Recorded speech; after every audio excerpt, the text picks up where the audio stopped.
Hi friends, welcome back to my YouTube channel. तो दोस्तों देखिए, मेरा गाड़ी का इंजन स्टार्ट है दोस्तों। इंजन का नॉइज़ के साथ एक चिक चिक करके एक नॉइज़ आ रही है दोस्तों, आप सुन सकते हो। तो दोस्तों देखिए, एक चिक चिक करके एक नॉइज़ आ रही है दोस्तों। जब हम क्लच पेडल प्रेस करते हो नॉइज़ चले जाती है दोस्तों। देखिए दोस्तों, क्लच पेडल देखिए दोस्तों, नॉइज़ चला गया। जब हम क्लच पेडल छोड़ते हैं दोस्तों, वो नॉइज़ फिर आ रही है। देखिए दोस्तों,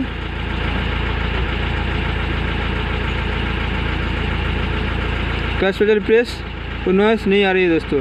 जब क्लच पेडल छोड़ते हैं दोस्तों, वो नॉइज़ फिर भी आ गई है दोस्तों। देखिए